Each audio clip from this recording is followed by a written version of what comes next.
ನಮಸ್ಕಾರ ರೀಪ ಎಲ್ಲರಿಗೂ. ಇವತ್ತು 25 ತಾರೀಕು ಮಳೆ ಭಾಳ ಆಗೋದ್ರಿಂದ ಬೆಳಗಾವಿ ಮತ್ತು ಕಾಲಾಪುರ ತಾಲೂಕಿನ ಎಲ್ಲ ಸ್ಕೂಲ್ಗಳಿಗೆ ರಜೆ ಕೊಟ್ಟಿದ್ದಾರೆ. ಹಿಂಗಾಗಿ ನಮ್ಮದು ಡ್ಯೂಟಿ ಇಲ್ಲ. ಇವತ್ತು ಅಮಾವಾಸ್ಯೆ ಇರೋದ್ರಿಂದ ನಾನು ಬೆಳಗ್ಗೆ ಎದ್ದು ಕಸ ನಂದು ಮಿನಿ ಎಲ್ಲ ತೊಳೆದ್ನಿ.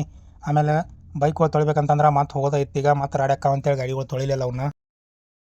ಮಳೆ ಇದೆ ಅಂತೇಳಿ ಸೂಟಿ ಕೊಟ್ಟಾರು. ನೋಡ್ರೆ ಮತ್ತೆ ಬಿಸಿಲು ಬೀಳಾಕತ್ತೈತಿ. ನಾ ರೆಡಿಯಾಗಿ ಸ್ಕೂಲ್ ಕಡೆ ಹೊಂಟಿನಿ. ಮತ್ತು ಸೂಟಿ ಐತಿ ಮತ್ತು ನೀ ಯಾಕೆ ಹೋಗ್ತಿ ಅಂತ ಅನ್ಬೋದು. ಆದರೆ ನಮ್ಗೆ ಸಂಡೇ ಮತ್ತು ಗೋರ್ಮೆಂಟ್ ಸೂಟಿ ಇದ್ದಾಗ ಅಷ್ಟೇ ಸೂಟಿ ಇರ್ತೈತಿ. ಬಾಕಿ ದಿನ ನಮಗೆ ಸೂಟಿ ಇರೋಂಗಿಲ್ಲ. ನಾವು ಡ್ಯೂಟಿಗೆ ಹೋಗಬೇಕು. ಯಾಕಂದ್ರೆ ನಮ್ಮ ಏನರೇ ಗಾಡಿ ಕೆಲಸ ಅದು ಏನರ ಇರ್ತಾವೆ. ಅದಕ್ಕೆ ಹಂಗೆ ಹೋಗೋದಾರ್ಯಾಗ ಹೊಳಿಗೆ ನೀರು ಭಾಳ ಬಂದೈತೆ ಅನ್ನಕತ್ತಿದ್ರು. ಅದ್ರ ಸಲುವಾಗಿ ನೋಡಿ ಹೋಗ್ಬೇಕಂತ ಹೇಳಿ ಹೊಳಿ ಕಡೆ ಬನ್ನಿ. ಇದು ನೋಡ್ರಿ ನಮ್ಮ ಊರ ಹತ್ರ ಇರೋ ಮಲಪ್ರಭಾ ನದಿ ಭಾಳ ನೀರು ಬಂದೈತೆ ನೋಡ್ರಿ ಹೊಳಿಗೆ.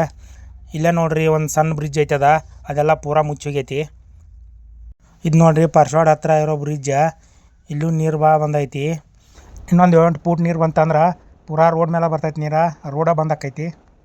ಇದು ಮಲಪ್ರಭಾ ನದಿ ಕನಕುಂಬಿ ಖಾನಾಪುರ ಕಡೆಯಿಂದ ಬಂದ ಕಡೆ ನವಿಲು ತೀರ್ಥ ಡ್ಯಾಮ್ ಕಡೆ ಹೋಗ್ತೈತಿ. ಇದು ಪರ್ಶವಾಡ ಟು ಬಿ ಡಿ ಹೋಗೋ ರೋಡ್ ಇದೆ.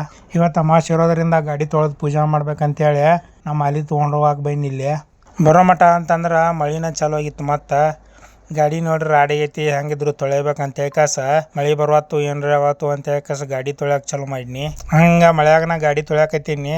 ತೊಳೆ ಮಠ ಅಂತಂದ್ರೆ ಮತ್ತೆ ಭಾಳ ಜೋರು ಬಂತು ಮಳೆ. ಅದ್ರ ಸಲುವಾಗಿ ಒಂದು ಸ್ವಲ್ಪ ನಿಂತ್ನಿ. ಗಾಡಿ ಎಲ್ಲ ತೊಳೆದಾಗಿತ್ತು. ಏನು ಟಯರ್ ಅಷ್ಟ ಉಳಿದಿದ್ದು.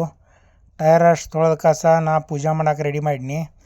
ನೋಡ್ರಿ ಇದು ನಾ ತಂದಿದ್ದು ಮಾಲಿ. ಅಂತೂ ಇಂತೂ ಮಳೆಯಾಗ ನಾ ಗಾಡಿ ತೊಳೆದ ಪೂಜಾನು ಅಂತೆಲ್ಲ.